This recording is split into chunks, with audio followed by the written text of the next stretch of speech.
Yeah, you're gonna ask that stuff. The more important thing to ask, the most important thing to ask before you leave, how did you get your first client?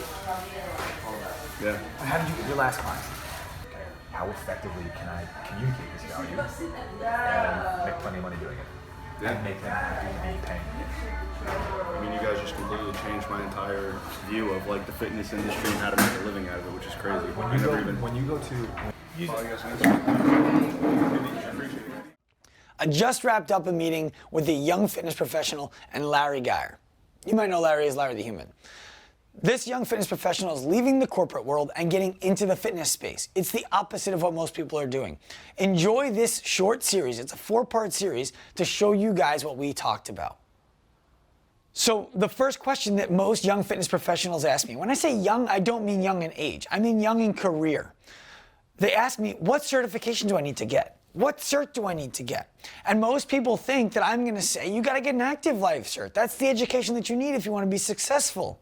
That is not true. So I drew up a chart for you here to show you how to make a decision as to what cert, if any, you need to get. And it's based on the conversation that I recently had with the young fitness professional at a coffee shop. I met with him because his dad is my accountant and his son wants to get into the fitness profession and I was happy to do it. So here's the deal. I want you guys to look at this graph. I drew it up so that each of these numbers is going to represent an advanced level of skill, an advanced level of communication, advanced level of outcome. Okay, outcome could be the client's outcome or your own. It doesn't really matter for these purposes. Let's say that you're thinking about getting an active life cert. You're thinking about working with us. Good idea. That being said, the only reason you should work with us is if you want to solve the kind of problems that we help coaches solve. Level 5 problems. We only help coaches solve level 5 problems. What that means is that if somebody is not experiencing some discomfort when they train, is not afraid of discomfort when they train, has no joint issues, then if you want to work with somebody who just wants to be a pro athlete, get them faster, get them stronger, have them jump higher, more dexterous, move side to side better, more agility, then we're not the best way to go, right? You should be in a clinic with somebody who's already doing that. When I say a clinic, I mean a gym. In a gym with somebody who's already doing that for their clients. So here's the deal. Level 1 skills. Let's say, for example, you're a personal trainer and you want to get the average person to lose some weight. That is a level 1 skill. They could do it by running and eating more vegetables. They don't need to hire you. If they hire you, it's the accountability that they're looking for. They're also looking for your expertise. Don't get me wrong, I don't mean to minimize it. But what I mean by this is you need to have the basic level of skill as a coach. This is the first thing every coach should be able to do, is help their clients lose some weight. Now, if you cannot communicate a level 1, meaning you can't communicate that my ability to do this exists, then you will not get the level 1 outcome. There's no outcome without communication of your skill. Do you follow that? Let's say level 2. Now, skinny guys want to get jacked, like me. I know. Another day's conversation. Skinny guys want to get jacked. Well, that's a level 2 skill. Now you need to be able to communicate that I can do that too. So you can get the level 2 outcome. 3, 4, 5, it goes on and on. But the idea is when someone says to me, what cert do I need?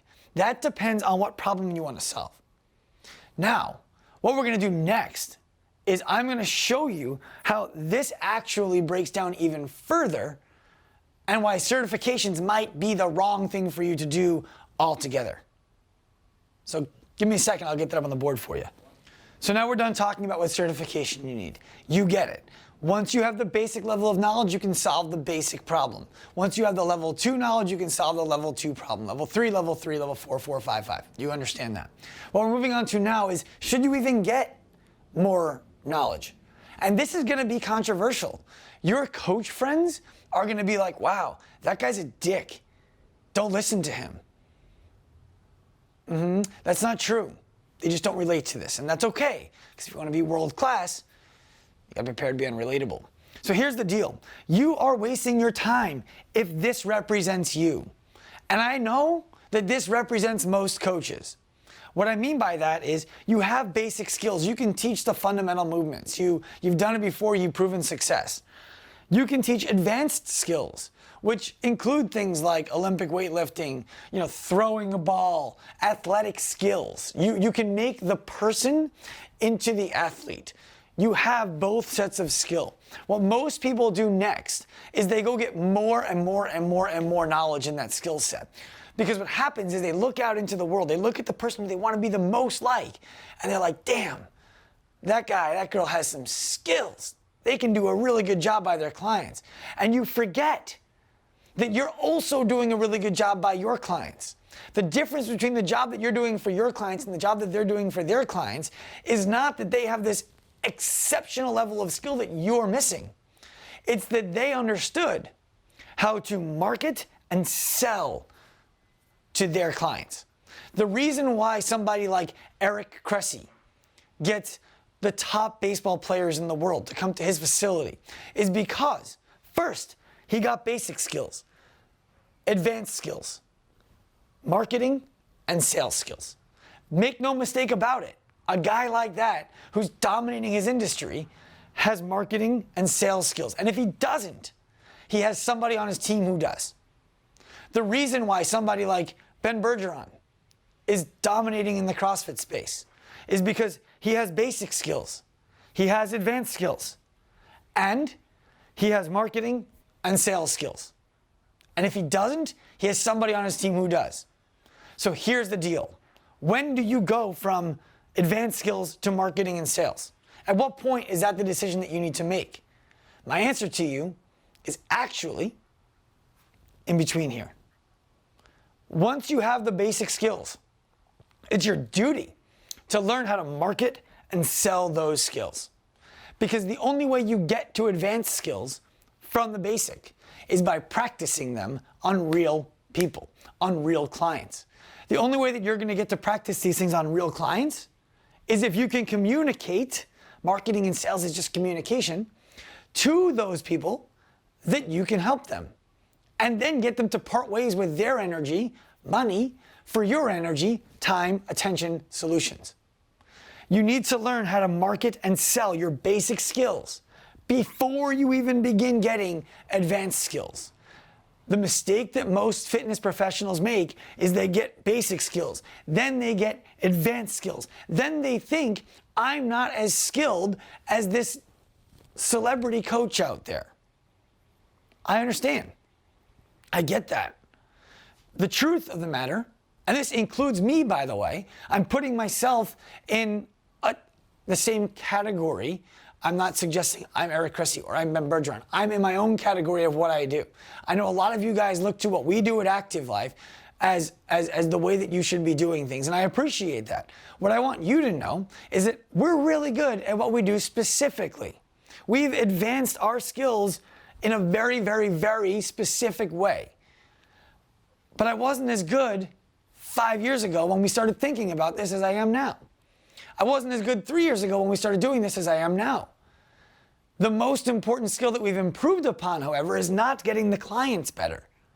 It's communicating to the clients better. It's videos like this that end up on our Instagram TV channel that just 2 months ago we weren't doing.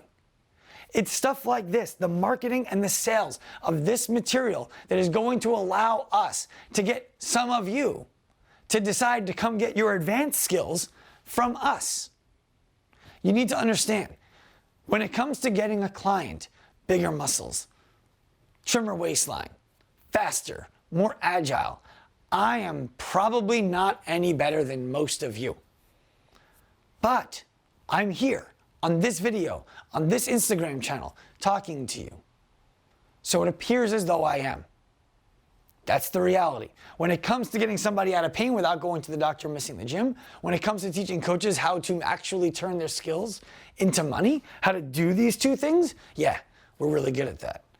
And you need to learn how to do those things. My point to you is this, and this is the big take home for you. Once you have the skills to help the client, if you really want to help the client, if you really care about the client, the way you say and think that you do, it is your duty to learn how to market and sell to them, or they're never going to get your help. So now you know You need basic skills and advanced skills. You need skills that match the problems that your clients want to solve. You need to be able to market and sell your skills. You know that now. So how do you start? How do you start getting basic skills? And how do you then transfer up to advanced skills? What's the step? What's the ladder? Well, my advice to everybody is always find a mentor and get an internship. Obviously, base level knowledge needs to be there. You have to have exercise phys. You have to know your basic level of biomechanics. It's just, you have to have it. Don't give me the crap that you don't need to know those basics. You do, in anatomy. So, how to get an internship or a mentorship and what to do with it. They're not the same thing. Too many people are treating internships like books, checking them off. I read this book, I read this book, I read this book, I read this book. Great. What the fuck are you doing with it? It doesn't matter to me if you read the Bible and you cheat on your wife, your taxes, and do all kinds of other things that are not acceptable in the Bible. And I'm not religious. It doesn't matter to me if you read the greatest finance book in the world and you're broke.